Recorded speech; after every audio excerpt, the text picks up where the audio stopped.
This may surprise you, but I don't think bass really care what a lure looks like. Legend has it that back in 1898, a man named James Hedden was sitting by the water whittling on a piece of wood.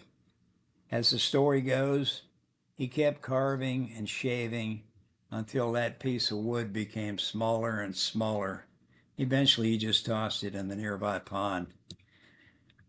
The little chunk of wood landed with a splash, and almost instantly, a bass shot out from under that little bridge and exploded on it.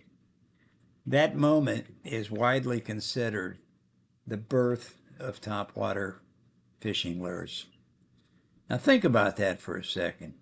That bass didn't see iridescent paint, it didn't see realistic eyes. There was no scale pattern, no holographic flash, no aerodynamic, design. It was just a little piece of wood, yet the bass crushed it. Since that day, lure manufacturers have created hundreds, maybe thousands of different fishing lures.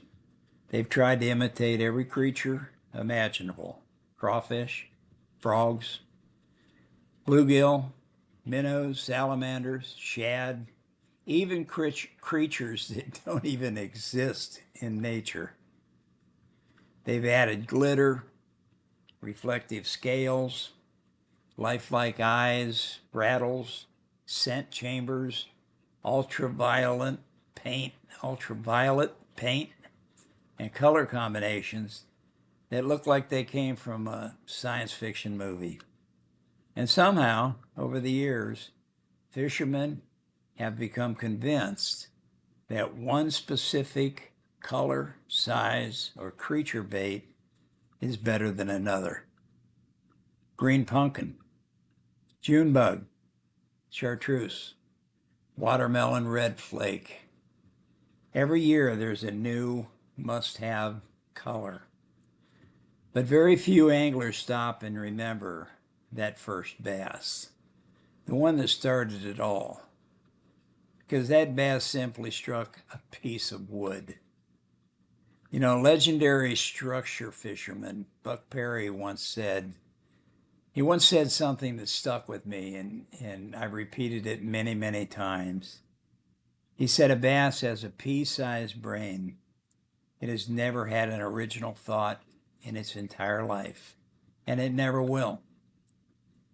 Now, that sounds harsh, but there's a lot of truth in it. You see, we tend to assume that bass think like human beings think. We imagine them studying a lure, looking at the paint job, examining the color pattern, comparing it to the real prey that they have to eat all the time in order to live.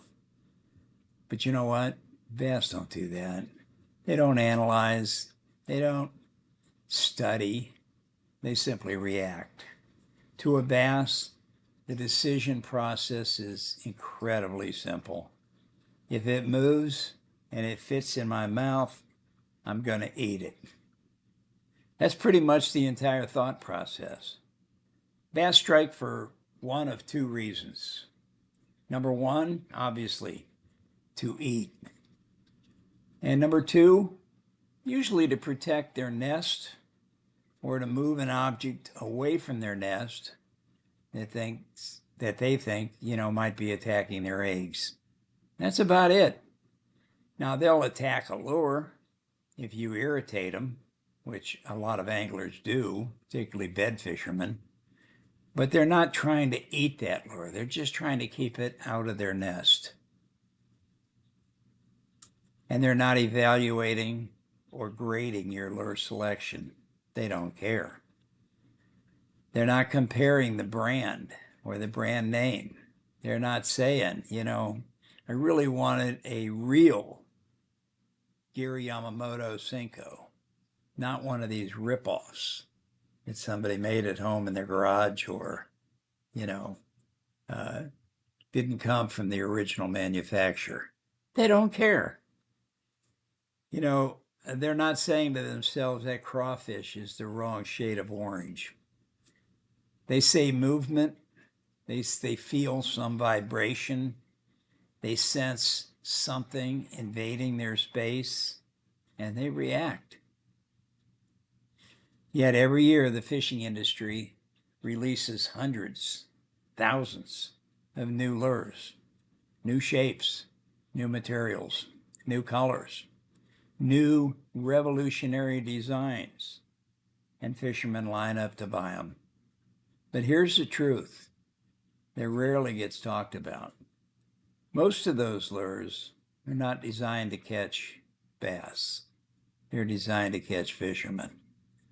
Because the bass really doesn't care. They really don't care what your lure looks like. But the fisherman, guy that's holding the rod, he cares a lot.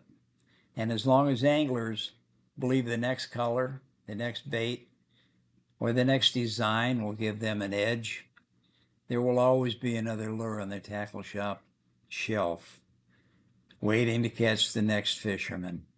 And somewhere out there in the water, a bass with a pea-sized brain is still willing to eat a simple piece of wood. Think about that, folks. Thanks for checking in and watching the channel. Have a great day.